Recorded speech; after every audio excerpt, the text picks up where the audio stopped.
Hello and welcome to coverage of Grand Prix Denver. I'm Marshall Sutcliffe in the booth with Reed Duke.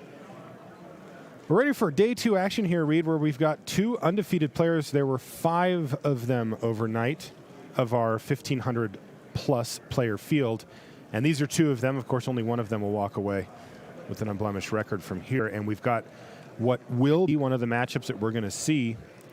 Not quite the white-blue mirror here, Reed. We've got Panharmonicon in white-blue versus the Flash deck that we've seen quite a bit of. So, yeah, Seth must be pleased not only to be 9-0, obviously, but also with the results of day one, putting, as you mentioned, Black-Green Delirium, Blue-White Flash, and Aetherworks Marvel as the top 3 decks into the day 2 field. Yeah, you know, they said that those are the 3 decks that they were aiming for when they brought this Panharmonicon deck to the table here.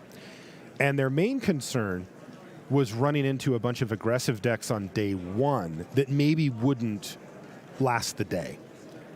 And getting ran over, because, you know, when you take turn 4 off to play Panharmonicon, it does come at a significant cost.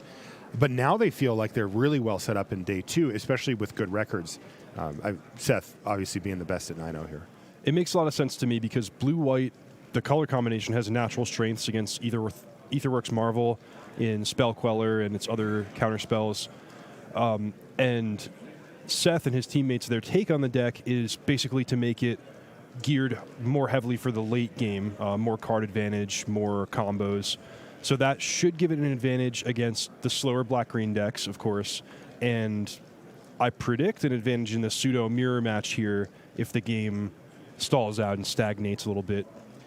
Generally in Magic, it's a traditional strategy. If you want to win a mirror match, you go a little bigger because most of your cards are matching up and bouncing off each other, and then the player who's left with a little extra gas in the tank when the dust settles is the player that's usually going to win.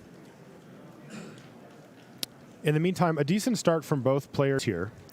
And we see a nice play from Rob Pisano here. He crews up his copter, attacks with it, enticing Seth Manfield to crew up his own copter, perhaps for a block and a trade. But before blocks happen, but after it becomes a creature, Rob's going to snap it off with Stasis Snare. So Rob's off to a nice aggressive start here, right. But shields are down, and it's turn 4, so bam. Oh, Slam Harmonicon. That's how you do it, right? I wonder at this point, too, if Rob, if it's on his radar what Seth is playing, because God, for the first few turns, it just looks like a regular blue-white deck, but now, that's cat's funny. Out of the bag. Oh, for sure. Now he knows exactly what's going on. And I mean, how good of a spot is this for Manfield? This is the big question, right? He maneuvered enough to be at 16 life when he played his Panharmonicon. He knows he's taking a hit of at least 3 damage here, but then he gets to untap and potentially wreak havoc here. I think it's huge in this matchup that a lot of Seth's heavy hitters cost exactly 5 mana out of Spell Queller range. We saw him pick up the Sky Sovereign console flagship off of Glintnest Crane on turn 3, and that can neither be countered by Spell Queller nor Revolutionary Rebuff. So that's going to make it hard for Rob to put any non-vehicle, non-flash creatures onto the battlefield and just get eaten by the Sky Sovereign. Ooh, not great news for Rob Pisano here as well. He actually is going to use his mana up to just sacrifice a clue to draw a card. Wow, and misses land drop on top of it. Certainly was a signal that that's what he was digging for, right? And missing it has to just be a crushing blow here. So this is what Seth's deck was designed for, this position. And when your opponent misses land drops? Yeah, and when you look at this, have please be a Cloud Blazer just once. Oh. Yes, thank you, Seth. Yes. Yeah. Oh, good morning, everybody. We're off to a great start here. So, of course, the Panharmonicon's going to double trigger that enters the battlefield ability. That's 4 cards, 4 life into the hand of Seth Manfield. Was that game? Yeah, it was.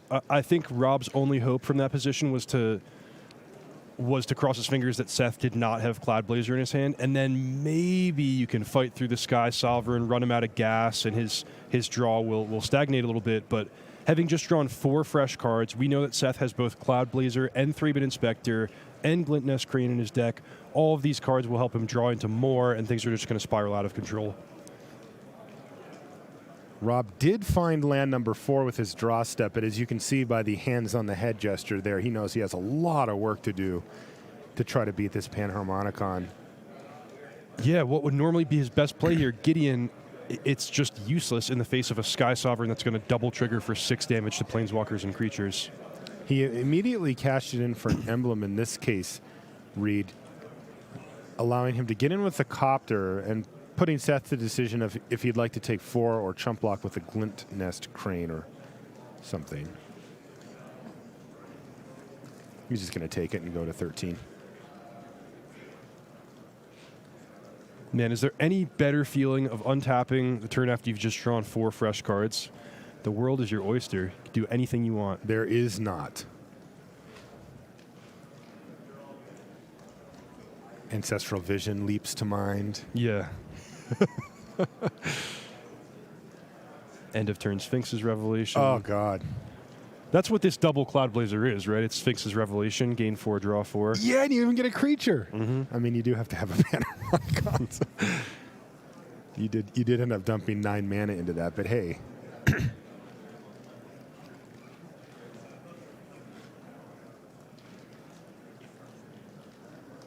All right, and there's the Sky Sovereign that you mentioned, and only 1 target available, so he is going to mow it down.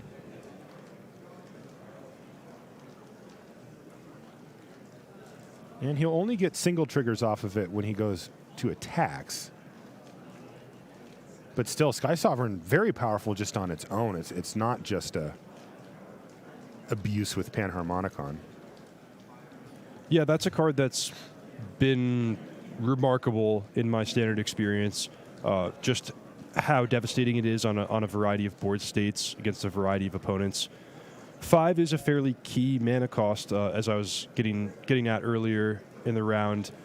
Being able to dodge Spell Queller and, of course, kill Spell Queller if that comes up makes this card just very conveniently templated for standard. Well, Rob's going to continue the damage train here. Seth doesn't have quite enough to crew up his Sky Sovereign.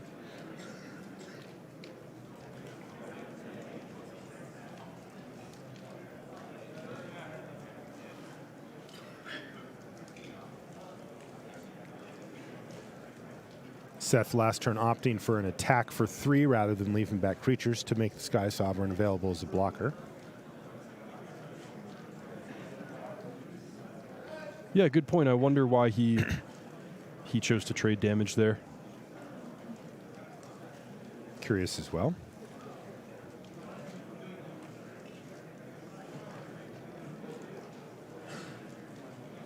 We haven't seen it, at least you and I haven't seen it yet in the booth this weekend, but there is always that threat. You see the Westvale Abbey down in the land base for Seth Manfield as well, and he's already worked his way up to 3 creatures plus a vehicle, so effectively 4 creatures. Yeah, you know, we didn't see it in the feature match area, but I walked by on one of my off rounds yesterday. I watched Pascal Maynard playing against Sandy Dog MTG, the famous Mardu Vehicles pilot, and he, Pascal won with Ormondal. Oh, okay. Westvale Abbey. That's pretty good.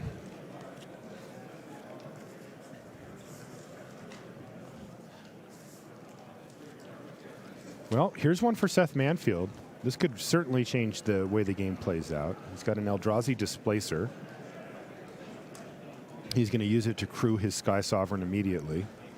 3 mana available for Rob Pisano, who hasn't done anything with it yet. And Seth is going to attack with the Cloud Blazer and the Sky Sovereign, and that's going to let him shoot down one of the Thraben Inspectors. Down it goes. As if Eldrazi Displacer wasn't powerful enough in its own right. With a Panharmonicon, every 3 mana you spend, you get to trigger your best enter the battlefield ability twice. All right, well, this gets interesting. There's a Stasis Snare to take out the Eldrazi Displacer. Pisano really has no choice. He'd probably prefer to take down the Sky Sovereign, but it can just get saved. So he kind of is forced here thanks to the pre-combat Displacer. Wow, that's insane, Reed. I actually haven't seen one of these players go off with that yet. Yeah. I mean, if I don't know what's in Seth's hand here, but it's hard to even imagine a better play than just blinking my Cloud Blazer for 4 extra life and 4 extra cards. I certainly can't.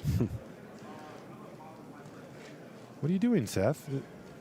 Don't do that. I mean, he does have 5 cards in hand. But all right.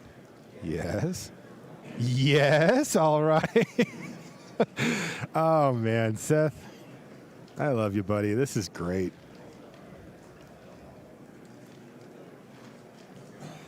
In the meantime, the Sky Sovereign still does its work, gets in 3, takes down the Thraben Inspector. Look at Seth's hand. I guess we're moving to our discard here. Ugh. This Panharmonicon deck, when it gets going, is disgusting. It really is. Interesting to see, too, because the white-blue flash deck tends to be more of an incremental type deck. You know, it doesn't have cards that really just say, oh, I won the game. You know, a huge game-swinging effect. It's more little nibbles here and there. And you can see when Seth is able to set his board up the way he wants, he can very cleanly go over the top of the deck. Yeah, I believe that, you know, it's just a matter of time before Seth puts the nail in the coffin and wins this game. But what will be most interesting in this match is seeing how sideboarding changes the dynamic, where Rob Pisano has no way to remove Panharmonicon from the battlefield in game 1. He's got 3 Fragmentizes, which is a super efficient answer. He also can tailor his counterspell suite to match up much better against Seth's threats. Right now, no answers to something like Sky Sovereign, and generally the 5-mana spells, there's just not a lot he can do. But after sideboard, that's not the case.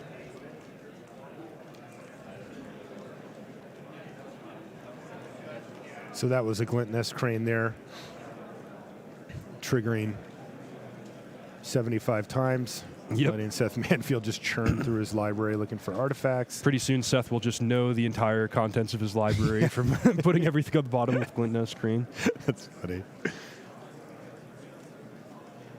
We're going to see an Archangel Avacyn from Rob. Yeah, and this is something that Seth will have been aware of. Though Sky Sovereign console flagship kind of cleanly outclasses Archangel Avacyn. Although, remember about the Gideon emblem, it is a 5/5. Oh, right, so of course.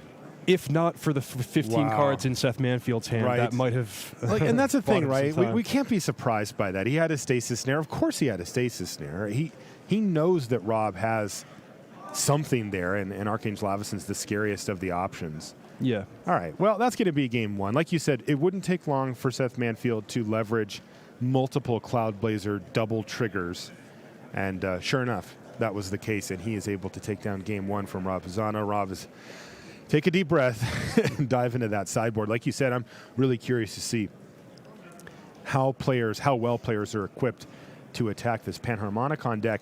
You and I, Reed, actually had a chat about this yesterday because I was, I think the deck's really cool, but I was thinking to myself, there's a concept of like incidental sideboard hate, and Panharmonicon has so many similarities with Aetherworks Marvel. Yes. That it just makes me scared that the people that came with the sideboard prepared to destroy an Aetherworks Marvel also like, hey, sure, a different 4-mana artifact, whatever, I'll kill that instead. Yeah, that's a great point.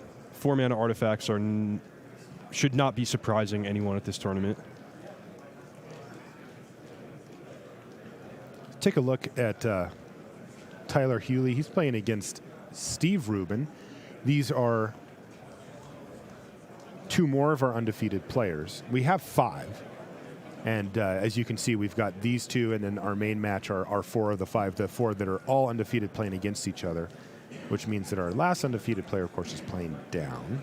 Steve's surely happy to have been paired against the Black-Green Delirium deck rather than either of the other 2 players we were just watching. And as you can see, Steve's already up a game and doing pretty well in this one as well. Wow, up a game with a Planeswalker, a creature, and as many lands as your opponent. I like the way that looks for Steve Rubin. Many of my teammates on the Pantheon are playing a similar deck to Steve Rubin, and they named Tireless Tracker as one of their favorite cards in the 75. Okay. Any reasoning? I mean, we know it's raw power level, but anything beyond that? Well, I think it particularly excels in these post-sideboard games when the opponent is gearing their deck to beat the Aetherworks Marvel. It sometimes means they have to trim on their removal or lose some of their fast clock that they might have had in the first game. And Tireless Tracker is easy to just dominate a game anytime the opponent's not prepared for it. Also, when both players have Ishkanah, Graph Widow, the board just clogs up and you sit behind these slow card advantage engines. And the player with the Tireless Tracker is going to win a game like that.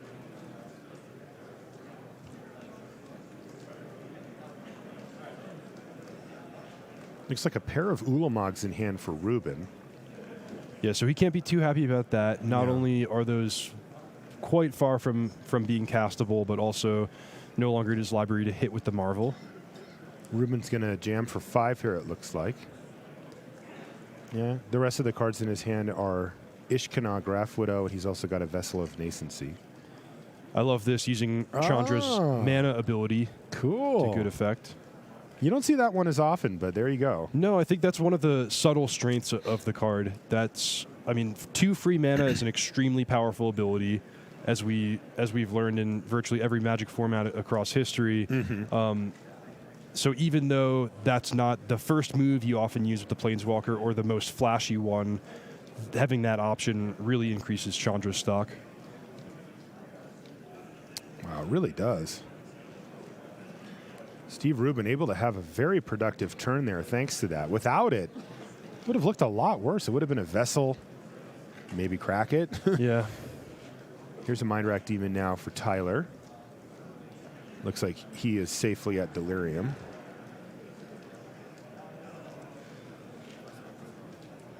Okay, well, our first match is underway. Let's jump back over there.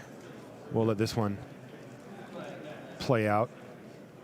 But I got to see how this Panharmonicon deck fares in Game 2 versus Blue-White Flash after Rob's had a chance to consult Ye Old Sideboard. Yes. This should be the game that Rob is most confident in, the sideboarded game where he gets to be on the play. And this looks like a dream start for him as well. He's got the 2-drop, Selfless Spirit, and now he gets to pass the turn with the dreaded 3 mana up. And Seth is going to lead off with a Reflector Mage, but that will draw a Spell Queller from Rob. Yeah, so Rob has to be happy with that exchange. Anytime you get to counter a spell that your opponent invested all of his or her mana into, that's great. But I think Seth... I think Seth predicted the Spell Queller there and identified the Reflector Mage as an extremely powerful card to have locked under a Spell Queller. Oh, interesting. If he ever frees it up later, it can be a huge turnaround at the drop of a hat in terms of who's ahead on the battlefield. So Seth is going to use a Fragmentize to take down the Smuggler's Copter that Rob added to his board in addition to a second copy of Selfless Spirit. But in the meantime, the damage is really flowing here, and that was not a particularly productive turn for Seth Manfield. All he did was Fragmentize, pass, and just did nothing with his mana. But he's got a Cloudblazer now, and that's going to get him a little bit of life back and put him a blocker for one of the Selfless Spirits. Yeah, and now it's Rob's turn to let mana go to waste, having nothing to counter the Cloudblazer, nothing to play at the end of the turn. All right, so that trade does happen. Seth Manfield back down to 6, facing down the 2 flyers. He could come back from here. One possibility in the early turns of the game is that Seth could have had a handful of white cards, but been only choked on having the 1 Prairie Stream, unable to play 2 cards in the same turn. Right. Now he finds his second white mana, though, and a lot of possibilities open up for him. Yeah, he's going to lead with Displacer, which is going to get Spell Quellered, but here we go. Reflector Mage. That's going to return the other Spell Queller, get a Reflector Mage back, return the other Spell Queller, maybe. Yeah, yes. here's the play that Seth has been setting up since turn 3 when he jammed that Reflector Mage. And it makes me wonder if maybe Rob should have said, okay, Reflector Mage resolves, end of turn, I'll flash in a Spell Queller. It could be that Reflector Mage is simply less dangerous on the battlefield than it is locked under spell queller. That is interesting. Because look at this turnaround. Now Rob does have double spell queller in hand, but Seth knows. You know, he's going to be able to craft his game plan around that. Maybe even forcing Rob to just run them out. And Seth has established the Displacer Reflector Mage combo, Yes. which makes it very difficult for Rob to stick any creature. Yeah, Seth has 2 activations of Eldrazi Displacer at his disposal here as well, thanks to the 1 copy of Wastes that you see, as well as the Westvale Abbey. And now Rob, yes, is forced to just run out 2 spell quellers, and Seth can have his way with them. Yeah, he sure can. Does he just do it? Does he just say, I'm just going to return both of those, or? It depends what's in Seth's hand, but that's certainly a reasonable approach here. Yeah, I think Seth is asking if he's allowed to cast them, and he is. That flurry happened on Seth's last turn. Yeah, Reflector Mage reads that the creature cannot be cast until your next turn, so Flash Creature matched up reasonably well against Reflector Mage. Yeah. One card that should be on both players' radar here is an Archangel Avacyn, potentially on Rob Pisano's side. Seth wants to make sure never to tap his mana at the wrong time because Rob could potentially flash in an Avacyn, sacrifice the Selfless Spirit, and transforming it would devastate Seth's board. But all Seth has to do to counteract that is just leave up 3 mana with the Eldrazi Displacer, and nothing too bad can happen to him. Yeah, but he doesn't have the luxury of doing that at this point. Like, he has to get rid of 2 of these 3 flyers. He's at 4 life.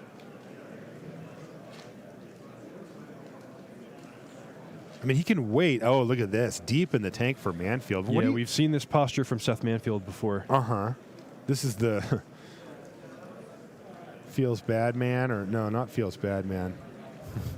Somebody in chat help me out here. What is that thing called? Have you ever seen the emote that Ben Schwartz is? Oh, I'm not sure if I have. Yeah, you'll see it. Just give it a second. I'll show you in the chat. They'll go nuts. Oh, it's not like this. That's what it is. Not like this. Yeah, there it Not is. like this. I just saw one. There you go. See that? Thank you, chat. Did you know that was Ben SW? No, I didn't. That's him? Yeah. Yeah. I love Ben. Yeah. So just to clarify what I had been mentioning a second ago with Archangel Avacyn, the one saving grace for Seth is that if Rob is forced to cast Avacyn on his own turn, Seth could bounce it in Seth's upkeep before it transforms. So even though it would be inconvenient and would tie up a lot of Seth's mana, it's not going to be game over right away. Okay. Interesting. And you can see that this spot has gotten incredibly complex, as I believe that Seth has actually stepped away to ask for a clarification on the rules. I wonder what he could be asking about. Oh, I know what he could be asking about. Tell me.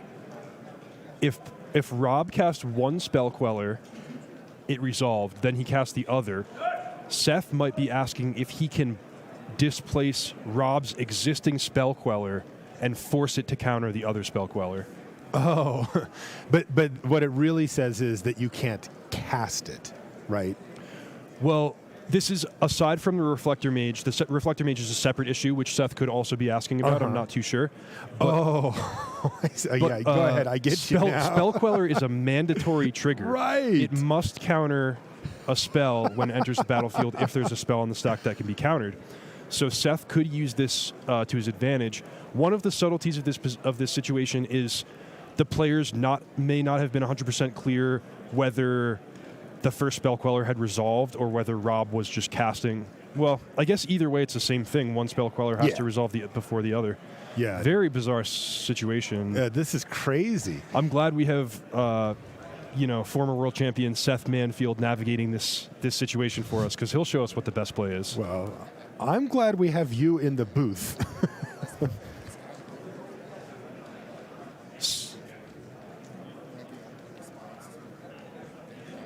So Rashad thinks that there may be a chance that one of them gets exiled. Let's find out. This is going to be really interesting.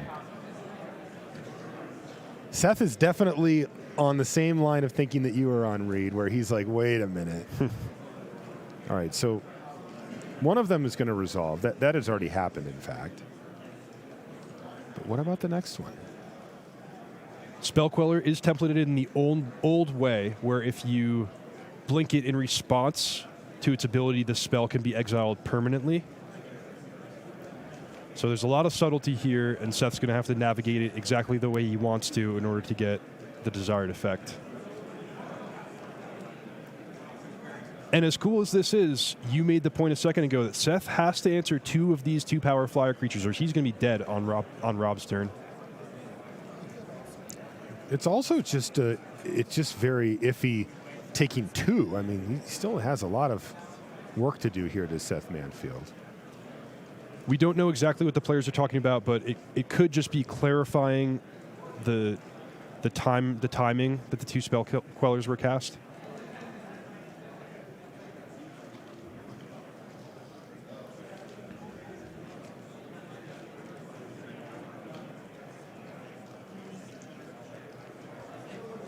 Ooh, and a judge is involved now. Yeah, I think that they're sorting out exactly what had happened here. Some of our chat is chiming in, though, including Ben Whites, who says you can never exile a spell permanently with Queller and Displacer. So Correct, because Displacer's effect happens immediately. Mm-hmm. So the Spell Queller would just wind up back in play. Right. Well, this is what judges are for. If you and I were playing this game on the kitchen table, I would just scrap it. Let's just start a new game. I don't know what's going to happen here. Yeah, you want another sandwich? Yeah, thank God for judges. Yes. And it was really interesting to see this situation develop because we saw the hands go into the hair, for Seth, because he was like, wait, what happens here? And he was trying to grind it through on his own before he finally said, all right, I need to ask somebody because this is way too complicated. And then the other layer, and like you said, we can't really hear what's going on down there, though, is exactly when all of these things were happening. The way I saw it, I thought, okay, well, he went Spell Queller, that happened. And then he put another Spell Queller on the stack, and as far as I know, that's kind of where we're at this point. But okay, something's happening. Let's find out what it is.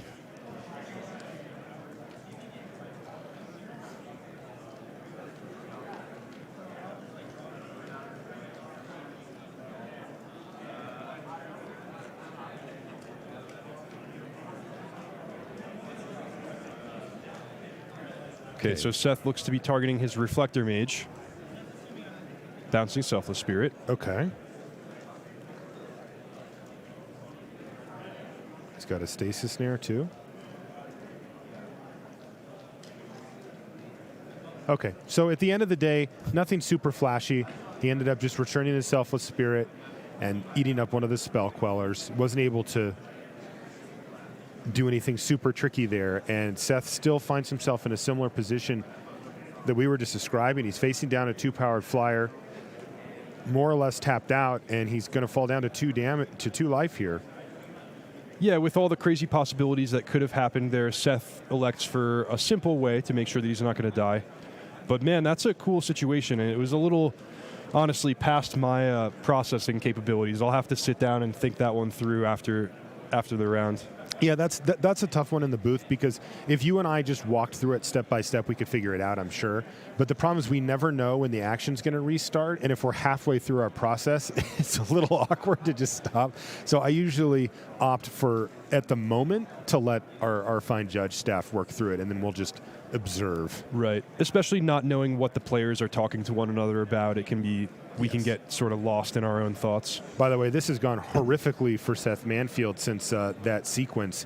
He lost his Eldrazi Displacer and had his Stasis Snare Fragmentized, so now he's facing 2 lethal threats in the air that he currently doesn't have any way to deal with. Yeah, I can think of 2 cards that would at least help him survive next turn. One is Cloud Blazer, the other is Sky Sovereign Console Flagship. The fact that he attacked with the Reflector Mages indicates he probably doesn't have the Sky Sovereign. All right, well, what do you think about Fragmentize? Fragmentize works as well. Eldrazi Displacer being back on the battlefield allows him to manage things just like he had last turn, the capability to manage the board with Eldrazi Displacer and Reflector Mage.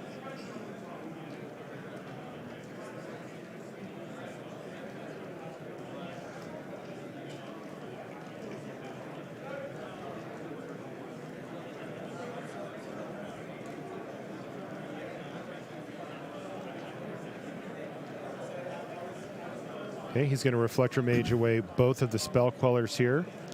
I like that Seth does it on his own turn. He knows that he has to make the first move or else he's going to be dead to Rob's attack.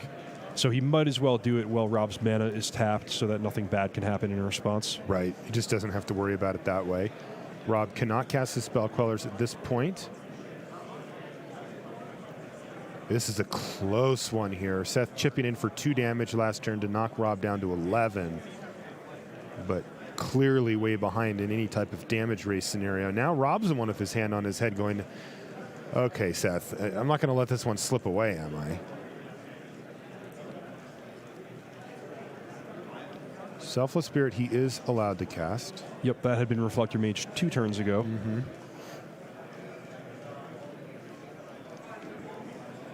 I think one of the weaknesses of this blue-white flash deck is that it doesn't really have a lot of permanent removal spells. After Sideboard, yeah, sure, they have Stasis Snare, but both players are going to Fragmentize. Yeah. And Stasis Snare is just not as reliable as you need it to be to answer a threat as powerful as Eldrazi Displacer. Lots of lands here for Manfield. In the meantime, he's going to attack, though Rob does have the ability to play his Spell Quell, well, I should say Spell Queller now, since he's used 2 of his mana. Okay, but it's Archangel Avacyn instead. Is this just going to force the issue for Seth to just go blink, yeah, blink? This would be an extremely dangerous card on a normal board state, but in reality, it's just a 5-mana spell that Seth can answer for 3 mana. Right, and he's just going to have to do that. And go ahead and get rid of the Spirit as well. So he's going to take 5 damage here. Down to 6 for Rob. And God, is Seth actually doing it here? It feels Rob like he's just straight up ahead, doesn't it? Rob needs to have something special here. Unbelievable. Manfield at 2 life. So Rob could use the technique that I had mentioned a moment ago of Archangel Avacyn and Selfless Spirit. Actually, he can't because of Reflector Mage, but point is, even if he somehow could get Archangel Avacyn to transform, Seth can just answer it in his own upkeep with Eldrazi Displacer and Reflector Mage.